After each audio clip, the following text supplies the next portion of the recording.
Business Focus, brought to you by KCB. KCB, making the difference.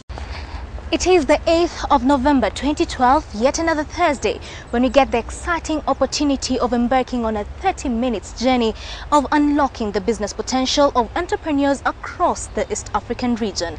Ahead on this week's program, we take you through the process of registering a business in Kenya. We showcase an entrepreneur in Nyeri who rears guinea pigs. We also learn some business management tips from a Burundi artist who has taken an entrepreneurial approach to his talent and has excelled beyond the region.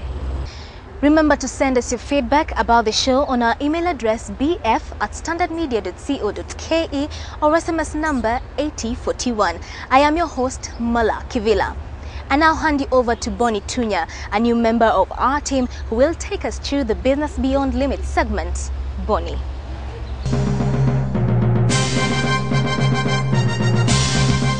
Thank you, Mala. It is night time in Nairobi and most businesses are now closing. However, the registration of these very businesses takes a minimum of 8 steps and it will take you about 32 days to get it done. On Business Beyond Limits segment tonight, we take you through the processes, the pitfalls and the challenges of getting your business registered. Every Kenyan entrepreneur would wish to have their business grow and expand to be among the high-performing sectors in the region. However, to realize this, the choice and type of business one has and the formalization determines how far and the amount of business and income one can generate and grow sustainably. Business registration is a legal requirement under the Kenyan law for anyone who'd like to get into any form of trade in the country. Cecilia Nyawira, a commercial advocate and CEO for the Anza Business Foundation, an initiative that is aimed at helping youth register businesses in the country. She takes us through the processes of registering a business to give us a clear understanding of what to consider when registering a business in Kenya. There are different types of registration available in Kenya, but there are 2 main types. We have business name registration, okay, and then we have limited liability company registration. That's if you're going into business for profit. For one to conduct a business name registration for sole proprietorship or partnership, the first step is to do a company name search. Basically, you write a letter to the registrar of business names and ask him to confirm that the business name you want to register is not taken up by anyone else. So they counter check against their database of registered businesses and pending name reservations. Okay, so if the name is not the same as anyone else's name, they will give you the name. The name search seeks to obtain approval for the company name from the Register of Companies. It takes 3 days to reserve a name and it costs 100 shillings per name reservation. The company name reservation lasts 30 days but can be renewed for a similar period. After reserving a business name, filing of Statement of Particulars is the ultimate stage. So you fill in a statement of particulars where you give the name of the proprietor, if it's a sole proprietorship, or if it's a partnership, 2 to 20, the names of 2 to 20 people, the occupation of the proprietor or proprietors, their addresses, the nature of business, which is very specific. You must give a very specific nature of business, okay? The postal address and the physical address where the business will be carried out. One is then required to pay 800 shillings for this process to be complete. One is issued with a certificate at the end of the process which allows you to set up and run your business. To start a limited liability company, one is required to do a name search followed by a preparation of a memorandum and article of association. Once you prepare the memorandum and articles, memorandum will set down the objectives of the business, which means all the businesses that you want to undertake, you put them in the memorandum. Okay? Then in the articles of association, you will set down the rules regulating the people who are going to be shareholders and directors of the business. This is followed by payment of stamp duty at the Register of Companies. And then once the documents come out from stamp duty, they are stamped, they have an embossment on them, then you file for registration. So you'll file all the other documents together with a stamped memorandum at that point. After that is achieved, what follows is the declaration of compliance with the Register of Companies, which costs 200 shillings and takes 1 day. One further needs to file deeds and details with the Registrar of Companies at the Attorney General's chambers in Nairobi at a cost of 6,400 shillings. The process may take up to 14 weeks. One then needs to register a personal identity number, also known as PIN, VAT and payee numbers, a process that takes 2 days at the Times Tower in Nairobi and is free of charge. This is followed by registering for a business permit with the City Council of Nairobi. The final stage is buying a company seal, which costs between 2,500 and 3,500 shillings after a certificate of incorporation has been issued by the Registrar of Companies. The Anza Bizna Foundation, spearheaded by Cecilia, is aimed at helping youth register businesses after realizing the numerous challenges they face in registering businesses. Bizna Foundation is a trust which was set up by a group of lawyers and business people to assist youth get into business much easier. Okay, so what we noticed during our practice, our commercial practice, is that young people want to formalize their business names. Okay, they want to start their businesses using limited liability companies, etc. And they're not able to do that for two reasons. First, it's very expensive, yeah, because if you're going to pay a lawyer 50,000 shillings, then you don't have much else to do to invest in the business.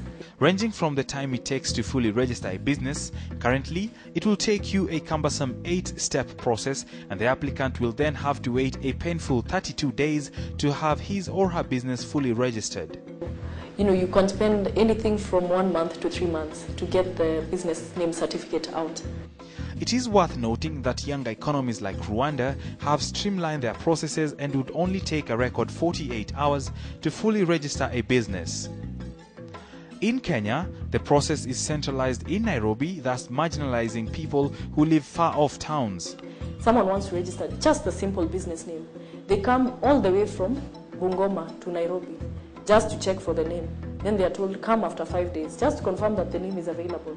Okay? They come after 5 days, they are told the systems are down. Okay? So before they even get to the point of, actually paying for the registration itself, they've made maybe 3-4 trips to the registry, which might become very impractical for someone based outside Nairobi.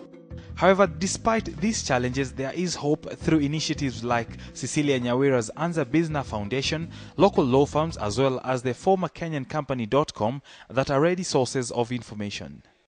Did you know that mice, hamsters and guinea pigs are used for medical research and are on high demand by medical institutions?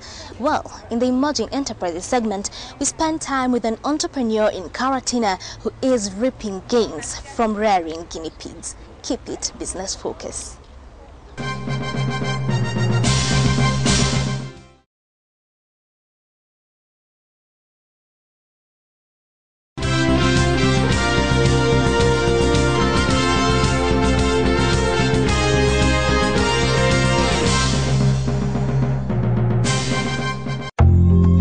Scientific research, mice and guinea pigs have become a critical tool in the quest for new drugs and medical treatments because their genes are remarkably similar to that of a human being. This has led to high demand of the rodents in medical research institutions globally. There are many commercial breeders and vendors who are slowly taking advantage of this niche market, and Kenya is not left behind either. Meet Wanyonyi, a resident of Karatina in Nyeri, who has been rearing guinea pigs for over 8 years as a hobby, but has since turned it into a viable business after identifying the market. Biashara ya kulisha guinea pig ilituma mimi nianze nilitembea kwa mtu mwingine, nikaona amelisha na nikaona senyewe ni poa, na nikaona ni kama pet, na sana ni maua ya nyumbani. This wooden structure is currently housing 30 guinea pigs. They may pass for ordinary animals to a layman, but it is until you get to know their economic benefits and the ease of rearing them. Sana nisaidia na manure. Kama hii hapa ni bolea ya hii guinea pig. Nitoa jana na ni kama wheelbarrow kama 3 hivi. Na kipesa inanisaidia sana.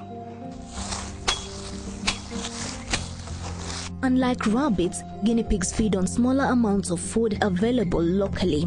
They feed twice a day and have a gestation period of 3 months and have 2 mating periods annually. Guinea pig zinakulaga majani kama vile nyazi, sukuma wiki, na sana sana zinakula mahidi na vitu kama hivi vyakula vya dukani kama pellet na Poland. A major requirement in this venture is to keep the structure that houses guinea pigs warm and also elevating it from the ground to avoid animals coming into contact with insects like ants due to their sensitivity. Wakati wa baridi zinachikwa na hii pneumonia na zikakufa. Na kama hii nyumba yangu unaona iko chini, zinakumbwa na siafu. Guinea pigs are kept as pets and are also on a very high demand by medical research institutions for scientific experiments. The price of one guinea pig ranges from 800 to 3,000 Kenya shillings. The rodents reproduce throughout the year, and one guinea pig gives birth to an average of 5 young ones. This year alone, Wanyonyi has sold about 50 guinea pigs and is working towards increasing the number of those he breeds.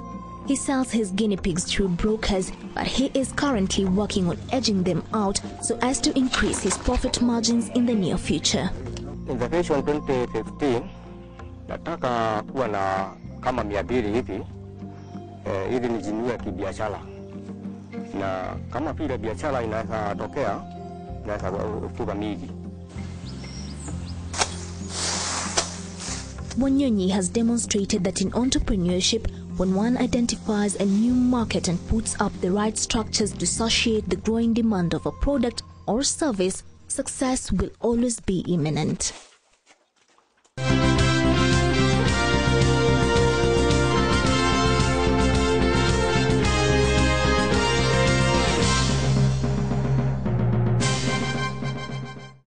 Do you believe that your talent in whichever undertaking can earn you a living? Well, this week we get important business management tips from Jean Pierre Nimbona, who is a Burundi artist known to many as Kidum, who has turned his talent into an entrepreneurial venture that has seen him rise above East Africa. And we get to find how he did it up next in the regional market segment. Today we tell a story of two successful Burundi entrepreneurs in the music industry who met in Nairobi after fleeing Burundi in the early 90s during the Burundi Civil War to seek refuge in Kenya. Upon arrival in Kenya as a refugee, Jean Pierre Nimbona, popularly known as Kidum, was heading to Kakuma camp, but upon arrival in Nairobi, he sought to brave on and do what very few would do in such circumstances. To leave Burundi, to leave school, to leave my family, and to be alone in a foreign country. To accept that change in Kigoma, Tanzania, going to Dar es Salaam, coming to Nairobi, it wasn't that easy.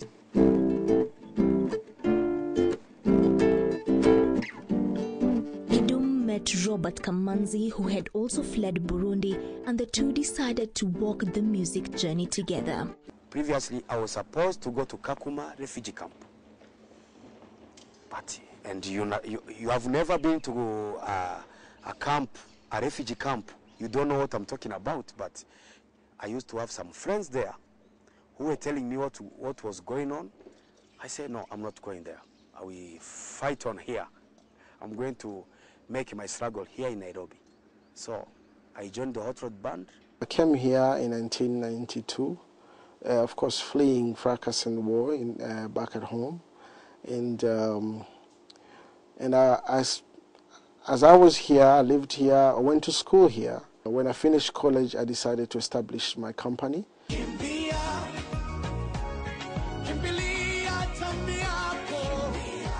Today, the story is one of a kind. From an evidently humble beginning in a foreign country through a challenging journey littered by transitions galore, Kidum is one of the most successful artists in East Africa, while Robert Kamanzi is one of the most successful music producers and managers in the region. We put our hearts in what we are doing. We sit down and we concentrate, we say, no, this song is not mature yet. We need to work on it again. We need to think how it can remain. You see, like a song like Mapenzi, 2008 up to now it's 4 years. Every time People want to hear that. Kidum's success has been brought about by the fact that he decided to pursue his talent professionally and sought to have Robert Kamanzi, popularly known as RK, produce his music and also manage him. You can be a music talented person, but you don't know anything about business. You don't know anything about investment. So you meet people, they will help you if you accept to be helped. I have gone to many conferences and I've done a lot of workshops internationally concerning the various aspects of music, and management has been one of them.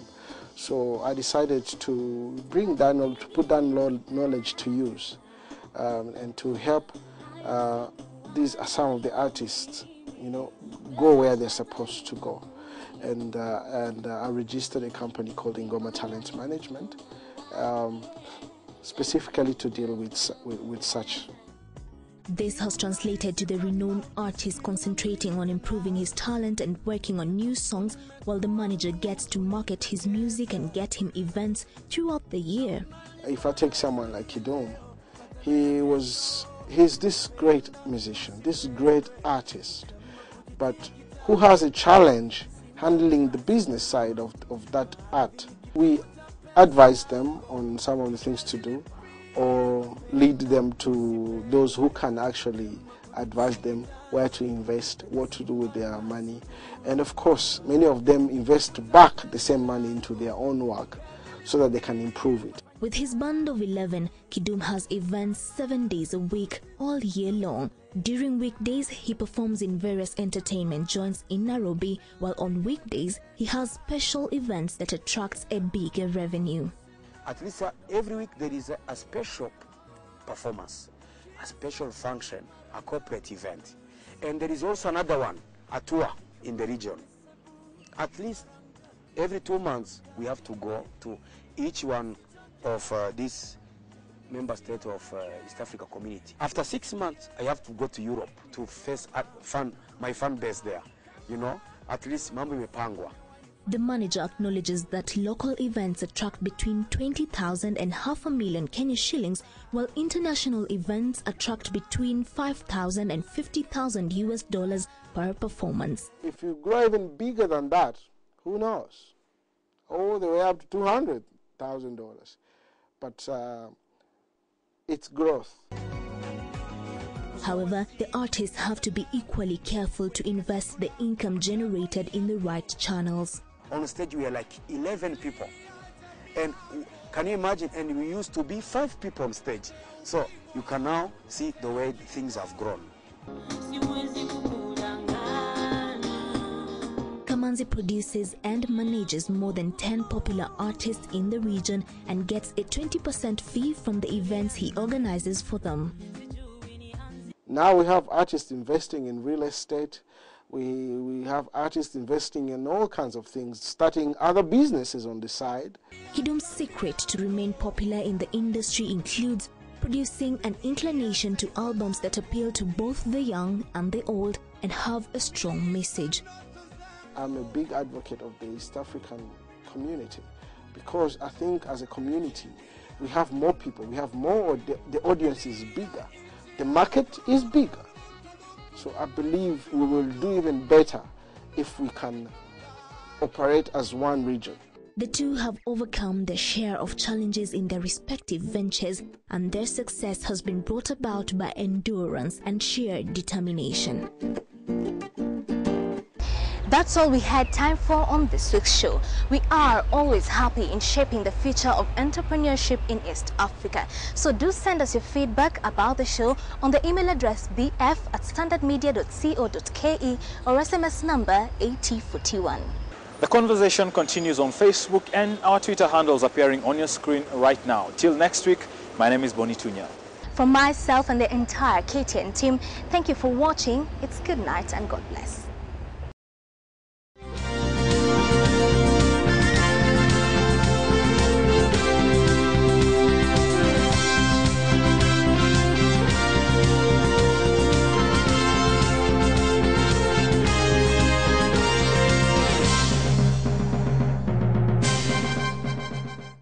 Business Focus, brought to you by KCB.